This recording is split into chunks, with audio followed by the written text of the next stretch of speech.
Welcome to the Living to 100 Club podcast. Here's our host, Dr. Joseph Casciani. Welcome to the Living to 100 Club, where we explore what it really means to live longer and better. I'm Dr. Joe Casciani, a geropsychologist focused on the mindset, habits, and science of aging well. Each episode brings you practical ideas and conversations to help you stay engaged, resilient, and purposeful at any age. And now on to today's program. What does it really take to age well, stay independent, energized, and mentally sharp? In today's episode, I speak with Kristen Oja, nurse practitioner and founder of a rapidly growing healthcare practice focused on lifestyle medicine, movement, and patient empowerment. Together, we explore the powerful role of strength training, metabolic health, and small daily habits in shaping long-term well-being.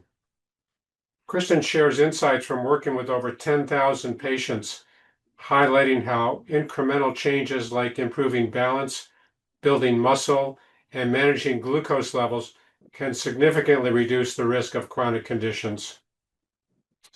First, a little background.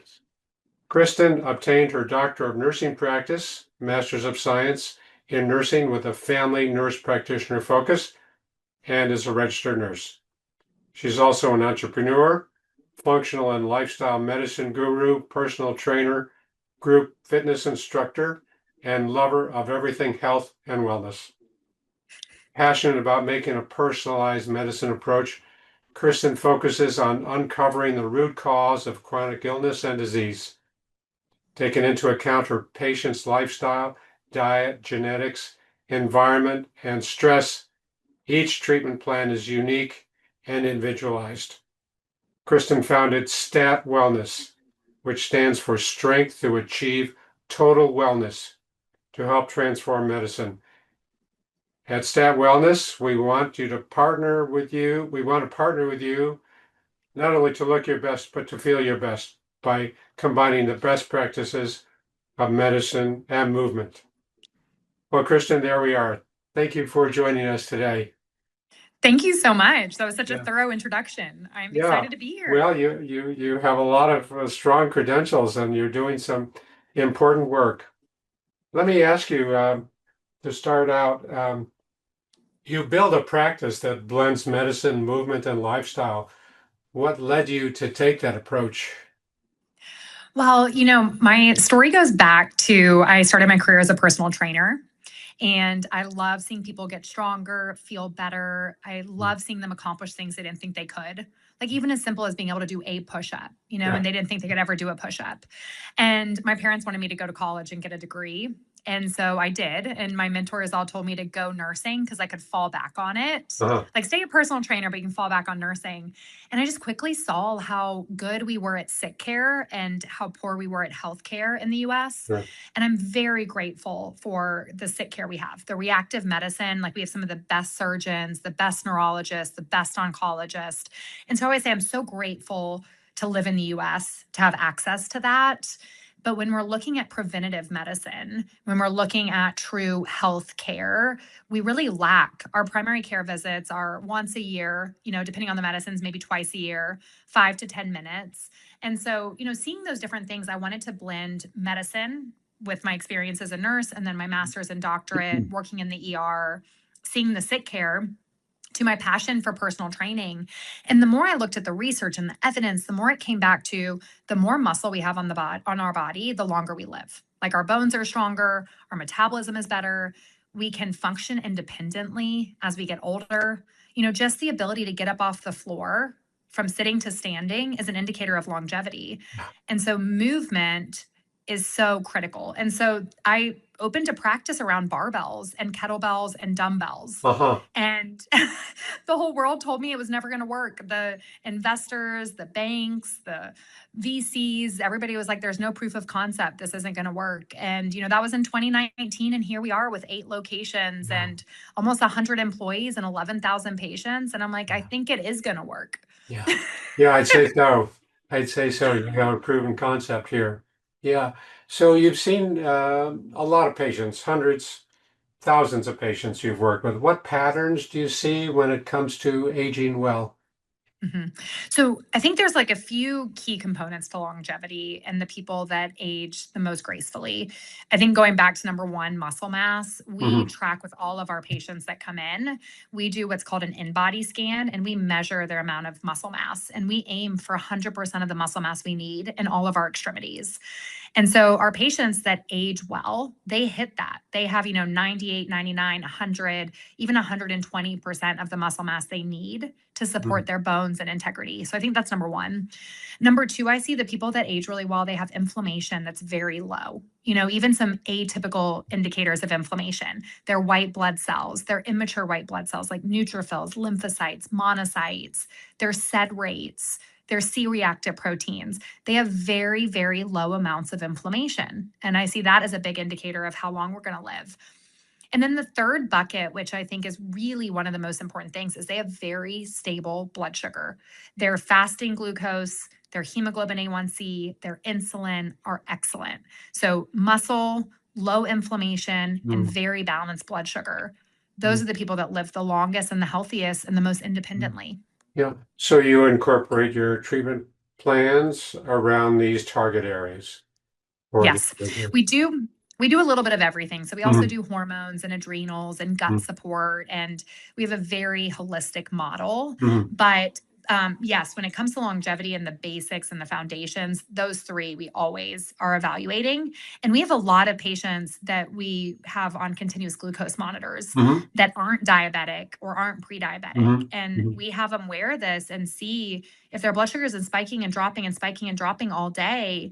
Yeah. It's not only going to impact their brain health and their longevity, but it's also going to impact just how they feel. They Yeah. eat lunch and they want to take a nap, or they wonder why they get home from work and they're eating everything in the pantry. This blood sugar roller coaster impacts how you Yeah. feel during the day as well. Yeah. Yeah, I'm just learning a lot about that because I'm not diabetic or pre-diabetic, but I did start wearing a continuous glucose monitor. And Yay. I want to ask my primary care doc, why haven't you recommended this before? They're ready for medicine. And I'm saying, well, I'm learning a whole lot about this. People should know about this advantage so we get that insight so we can make better decisions about what to eat and how to pair certain foods. Yeah. Well, and one thing I tell people, this hemoglobin A1C is a very basic marker that if you've Mhm. had a physical, they've checked, and it's a 3-month average of your blood sugar control. Right. And 5.7 and above is pre-diabetic, and 6.4 and above is diabetic. But we have so many patients that come in with their primary care labs and they're at 5.6, and they Mm. were told that their labs were perfect. Mm. And they're 0.1 away from being pre-diabetic. Mm. And I heard this quote yesterday that I just love, that longevity medicine is good medicine earlier. Ah, And I I love that. I was like, Yeah. that is fantastic. That is Mm. looking at an A1C at 5.6. And that's saying like we need to optimize that before you're pre-diabetic. So I just thought that was such a good quote that I saw on LinkedIn. Yeah. Um, So I know we'll talk much more about this and other topics, but for someone in their 60s or 70s, where should they start? So 60s and 70s, I think where you should start is number one, make sure you're moving your body regularly. Ah. A body in motion stays in motion. So, and this can be anything. Like I love it to be strength training and putting muscle on, but it can be as simple as taking a walk after you eat. There was a really good study that was done that even a 2 to 5 minute walk after we eat can Mm. lower our post-meal blood sugar. So one Mm. of my favorite quotes is little by little, little becomes a lot. So if Yeah. you're not going for daily walks, start there. If you're Mm. not lifting any weight, start with your body weight. While your dinner's cooking, do some push-ups on the counter. Start Mhm. activating your muscles.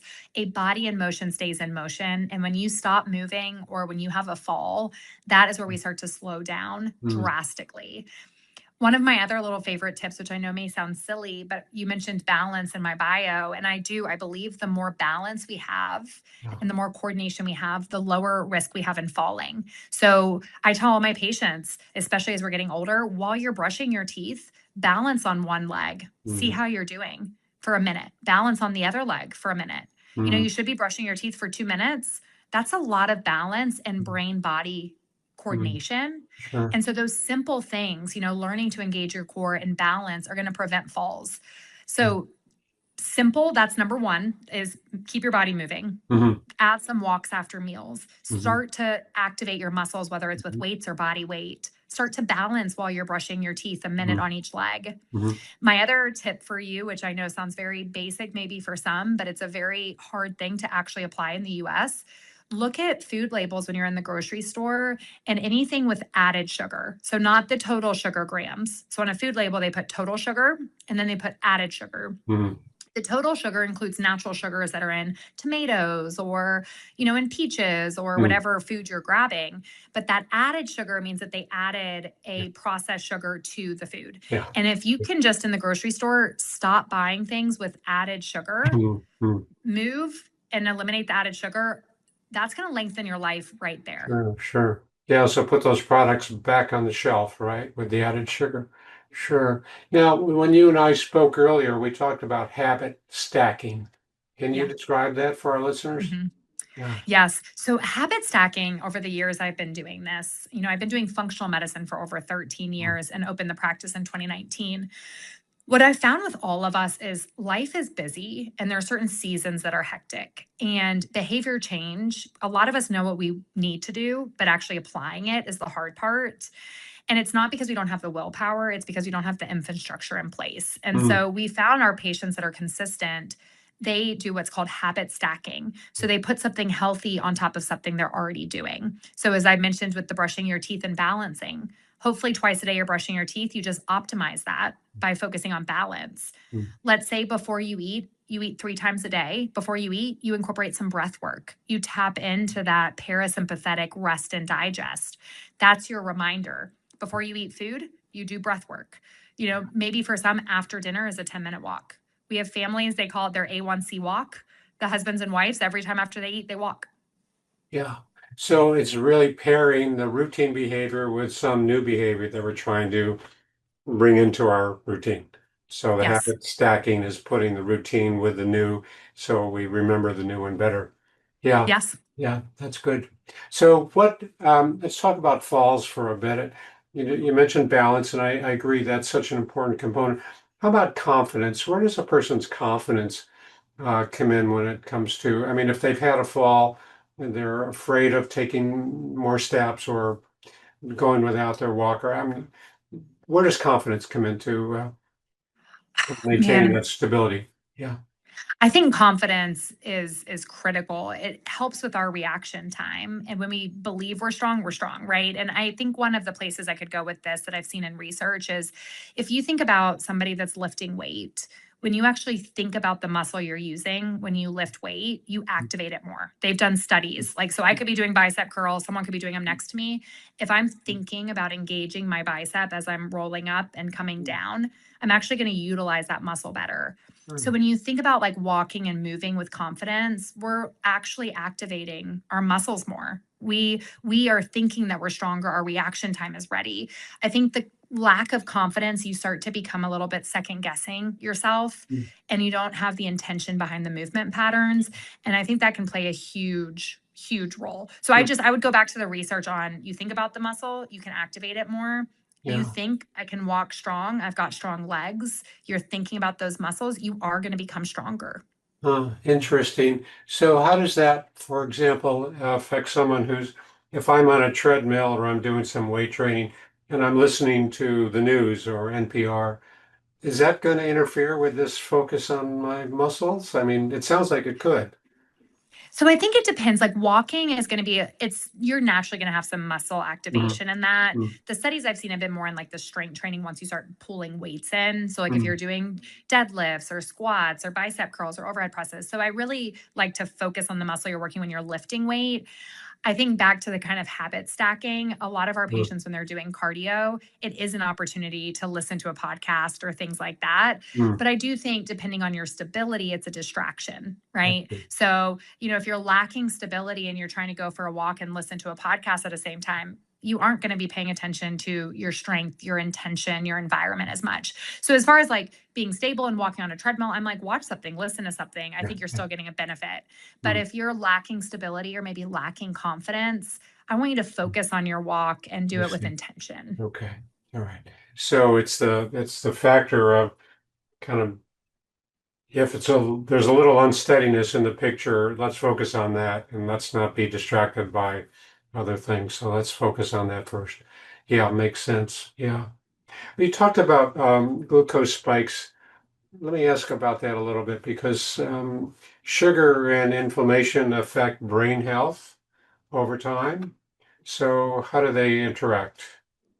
So we actually refer in functional medicine Alzheimer's to type 3 diabetes. Ah, And that's just a, slogan we say. That's not a medical diagnosis, but we do find that Alzheimer's and like brain damage, it's directly our glucose spikes are damaging our brain cells.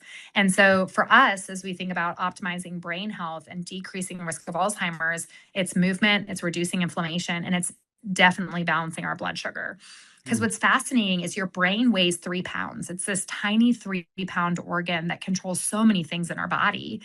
And it doesn't have the same insulin receptors that all of our other cells have to prevent spikes and drops. So if you think about this, a lot of our patients feel in their brain first. They get hangry, they get irritable, they get sleepy. Like we feel our brain impact of glucose shifts so much more than the rest of our body until it becomes more severe.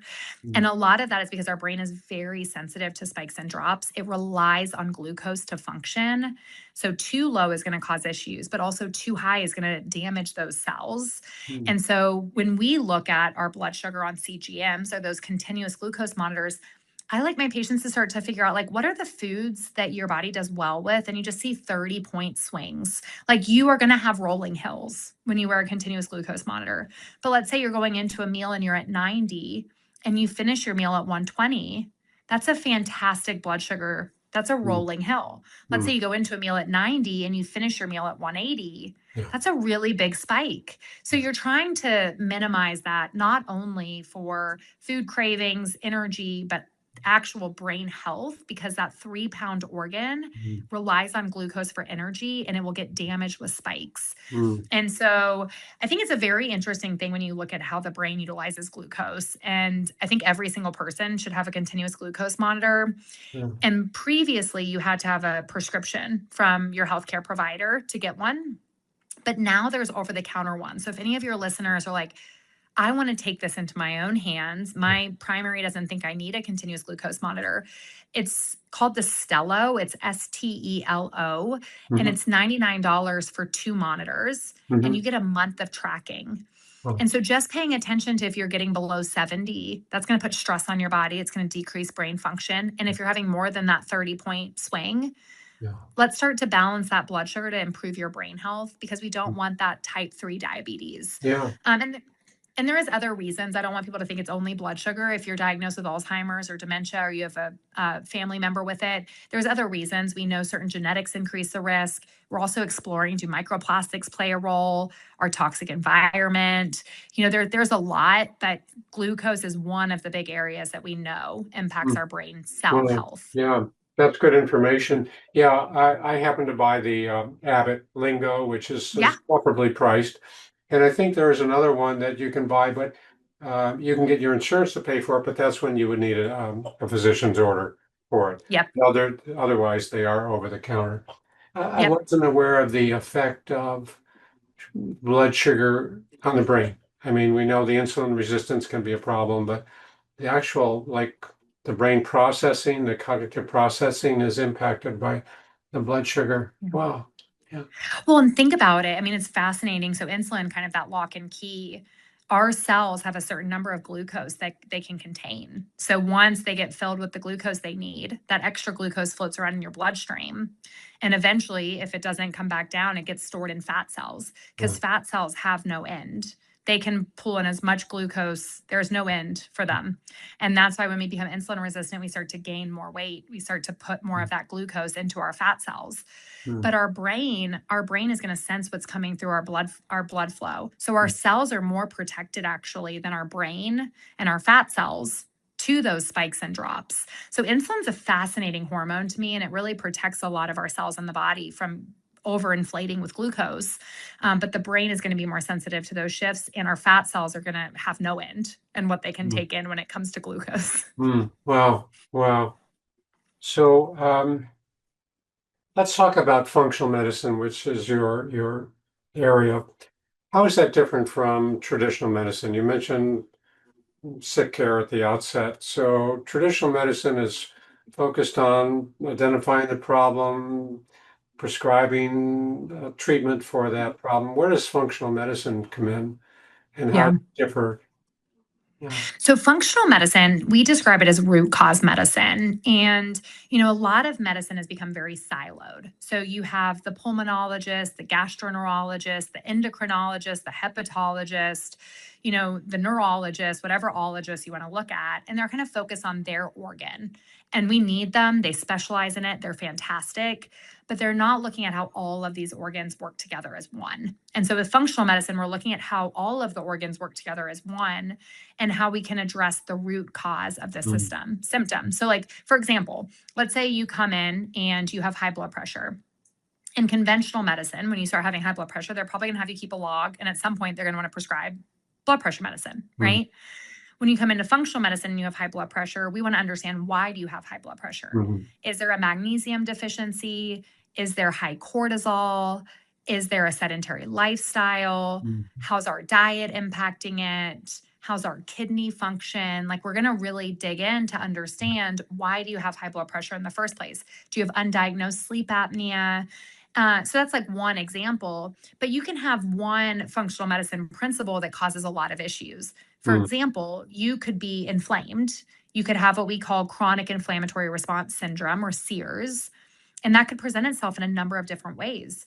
You could have ADD from inflammation in the brain. You could have Crohn's from inflammation in your gut, and you could have rheumatoid arthritis with inflammation in your joints. In functional medicine, the root could be inflammation. So then our goal is, well, how do we reduce the inflammation? How do we clean up our diet? How do we make sure our nutrients are optimal? How do we make sure there's no, certain things like, for example, long haul COVID, we really started to see how some of these viruses can impact our immune and inflammatory cascade far beyond the acute viral infection. So we start to peel back that onion and we start to understand. And a lot of our patients, we always joke, we keep tissues in every single one of our offices because we go all the way back to their birth and even their mom's pregnancy. We want to know about their mom's health when they got pregnant. Some things you may know, like you may know if she took a prenatal or not. Did she smoke? Did she drink? Depending on, what the environment was like. Was she stressed? Was she going through a divorce at the time she was pregnant? Like, we want to know those things. We want to know about your birth. Was it a vaginal? Was it a C-section? Were you breastfed? Yeah. Did you feel supported growing up? People are like, why does this matter to my health today? But your health today is a picture of the past. It's not just what you did yesterday. It's not just what you ate for dinner. Yeah. Yeah, it's accumulation of so many factors over the years. Yeah. So that root cause medicine, that's a great term, because otherwise we're seeing the high blood pressure and we're saying, here's your prescription, take it and we'll lower your blood. So you're looking at, well, there are a lot of factors that contribute. So let's try to understand that better. And it's kind of the holistic medicine too approach, right? Because there's a lot of factors that come into play. And this is really the specialty then, this functional medicine, to look at what's driving this condition, acute or chronic condition. Makes so much sense. Yeah. Well, and they're seeking it out now, right? Like, someone going in and being told that they're depressed and here's an antidepressant, like, that could be helpful and they might need it, but people want to know, well, why am I depressed? What else is going on? Is there any nutritional issues? Are my hormones off? Like, my life is pretty good. Why am I feeling depressed? Like, people are seeking a deeper understanding, which is an exciting time. Yeah, again, I'm glad you made that point. It's not to say the medication is not needed or not important. It is important, but at the same time, we can try to uncover what's driving that condition. Sure. Let's talk about dementia again. There's a lot of research, a lot of research showing that there are some modifiable risk factors for dementia, like toxins in the air, and even diabetes or depression or hearing loss, even alcohol. So what's your take on that? Are there ways that we can prevent or lower the risk of dementia? Yeah. For sure. Yeah. And I think there are certain things, like we know now in research that APOE4 is going to increase risk of Alzheimer's, but I always talk about genetics have to be expressed, right? So one of the slogans, we've been saying this for decades, so you might have heard this saying, is our genes load the gun, but the environment and nutrients pull the trigger. Not a great analogy, I know, but I think it kind of sets the stage that yes, there's absolutely things we can do to decrease our risk of developing Alzheimer's, even if you're genetically predisposed, even if you have APOE44 and your parents had it. Like, there is still things you can do. You can reduce your inflammation. You can balance your blood sugar. You can decrease toxins. So there's a lot in the plastic space, as I was mentioning. There's also some interesting things. The study that I read was on Parkinson's, but also another neurological condition, that people that lived within a mile of a golf course, they saw higher toxic loads in them because of all of the chemicals that were sprayed on the grass to make it green and perfect, right, at these really fancy golf courses. And so it's kind of interesting that we're starting to pull back all the different variables. But what's interesting is, well, number one, we're all exposed to toxins. So our goal is not to have people live in a bubble. And we don't want to create fear in our environment. But there are some simple things we can do. Trying to use a reusable stainless steel water bottle instead of a regular water bottle. That makes a really big difference. Definitely don't cook your food in plastic. Like we used to bring plastic Tupperware and heat it at work in the microwave, right? If we have food in plastic, how do we move it to glass when we're going to heat it up? Or how do we heat it up on a stove? Some of these little things are going to make a really big difference. Maybe you're using a plastic cutting board. Can you switch it for a bamboo or like a titanium? How can we get better quality? Because it's the cumulative effect. It's not that I went out to eat one time or, I had a drink at dinner. It's like, are we drinking every night? Yeah. That is not good for our health, right? How do we cut back on the alcohol? Are we drinking from plastic and heating in plastic and cutting on plastic? We could start making some small changes. Little by little, little becomes a lot. Do we have no idea what's going on with our blood sugar? We can put on a monitor and we can see how many times are we spiking throughout the week. That's going to decrease our risk for sure. And then I do think the research is mixed with DHA when it comes to fatty acids. But just personally, the results I've seen with omega-3s and some of the research on even anxiety and depression, and again, mixed research when it comes to brain health and Alzheimer's prevention. But I do think there is a lot to eating a little bit more of the good quality fish, a little bit more salmon, getting some of those proteins into the mix, getting a little bit more of the omega-3s. I think there is a benefit in buying, good grass-fed beef. If you're going to eat beef, I think it does look different in the body than grain-fed, more processed animal products. So I think there's little things, and it's hard to give, here's the things I would do, because there's some massive buckets that I think we all need to address for longevity. But I also think all of our journeys are very different. And so my feedback to one person, if they're having really large amounts of oxidative stress. So we'll see, for example, in some of our patients, their myeloperoxidase is really elevated. They have a lot of this immune and inflammatory inflammation.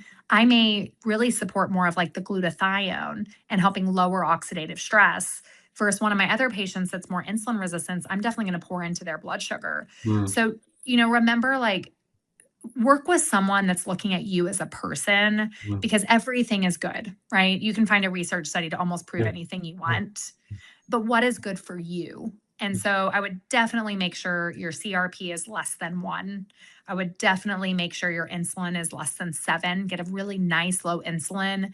We want to see A1Cs between 5 and 5.2.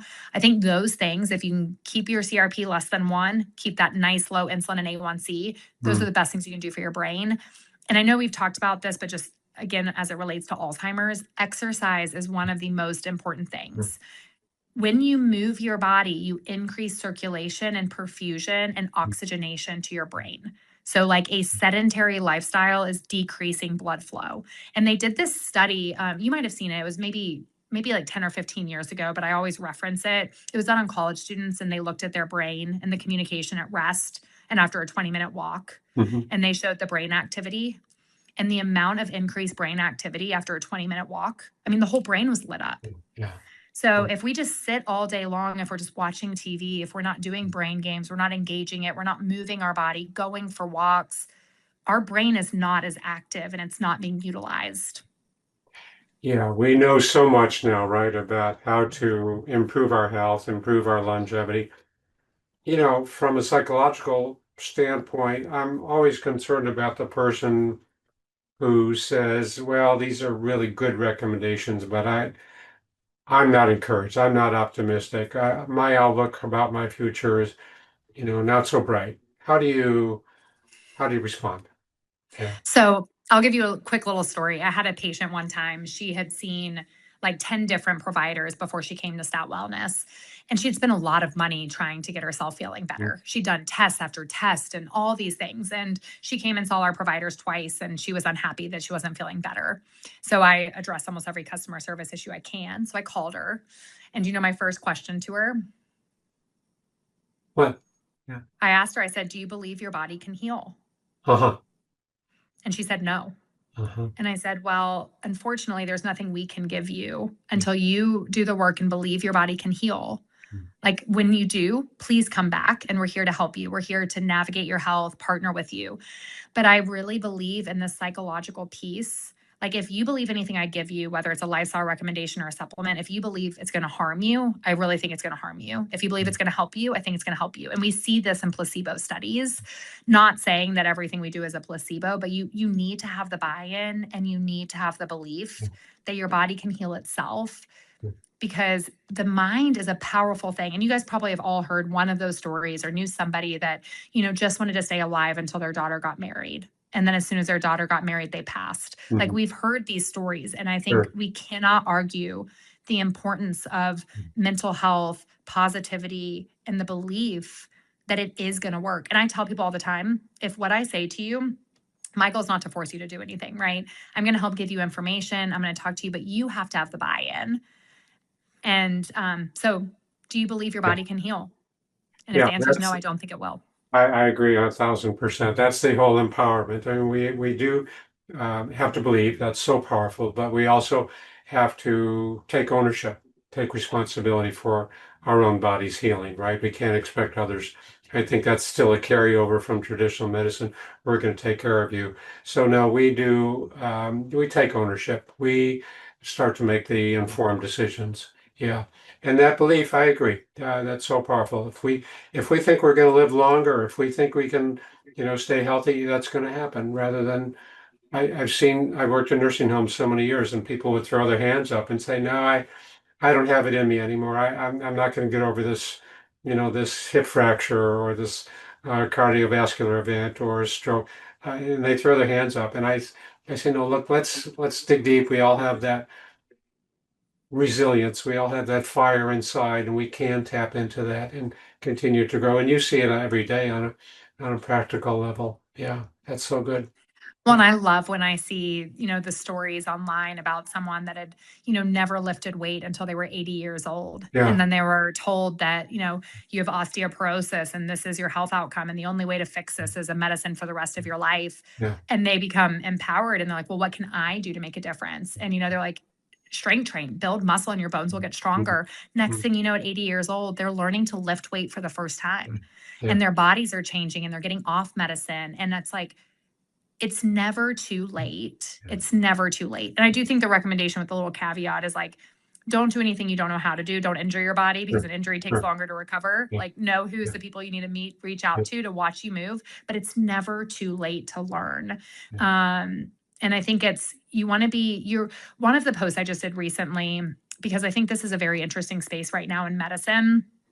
Everybody has tools now to get skinny with the addition of GLP-1s and all of these different things that we have tools for.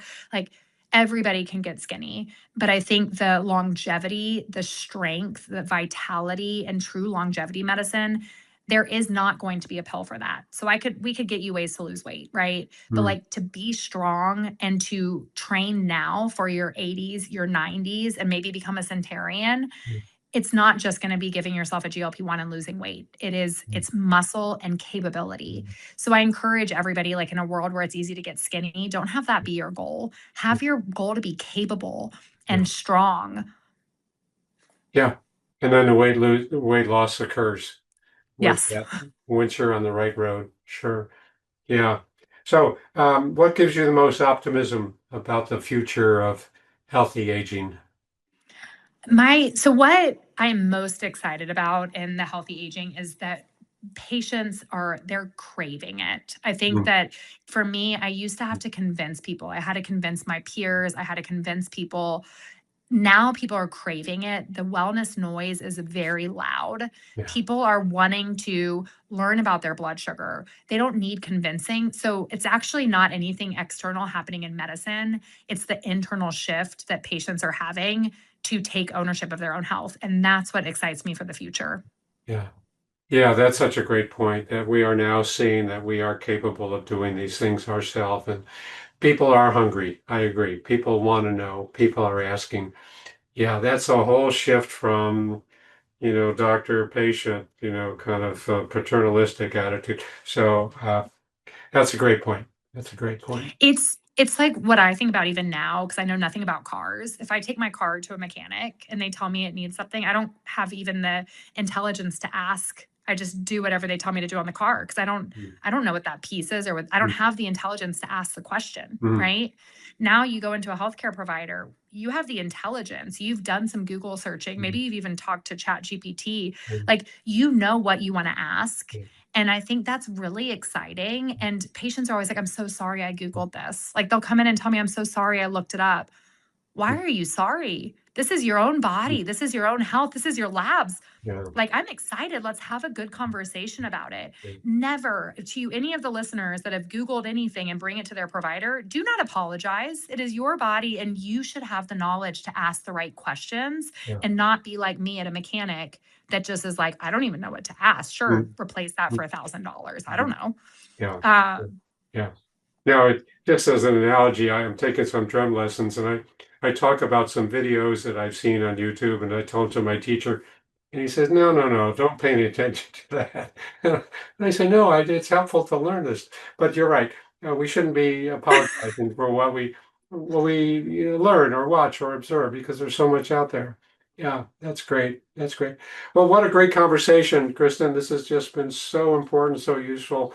I know our listeners will get a ton of information about it. How can people learn more about your work? Tell us more. Absolutely. Thank you. So you can go to statwellness.com. It's STAT wellness.com. You can also, depending on where you live, you can text us. We've got a HIPAA compliant phone number. That's 404-254-5905. And we do free 15-minute visits with everybody. So if anybody wants to just like do a free 15, chat with us, we have personal trainers, physical therapists, health coaches, dietitians, functional medicine providers, all working to help our patients become the best version of themselves. And we have a very collaborative team. And some people just work with our health coach because health coaches they don't have to have state-to-state licensure. So if you're like, hey, I just want to meet with a health coach and learn to clean up my lifestyle a bit, they're there to work with you and support you. And then our functional medicine providers, we are licensed by state, but we have people that are licensed in a lot of, probably about 15 states across the nation. So you can check out on our website. Sure. What was the number again? 404-204? 404-254-5905. And you can text us, call us. We find our patients love to text us. It's not an AI bot. It's an actual human that you're talking to. Yeah. Wow. Well, kudos to you. You are very successful, and you're sharing your insights and your experience. And I know you have clinics in a number of cities in the East and Southeast. So how many clinics? 8. 8. Wow. And you just opened in Charlotte, you said. Yeah. Charlotte is opening, and depending on when this releases, the beginning of August. So we're at the finish, the end. Yeah. Well, good for you. And thanks so much for being a guest on our program. Wonderful information, very, very educational. And thanks to all of our listeners. I always encourage our listeners to take one idea from our conversation today and see where it might fit into your life. Small shifts over time can lead to meaningful change, as Kristen has said several times. If you'd like more guides and resources, you can find them at my website, livingto100.club. Until next time, take care, and we'll see you on our next call.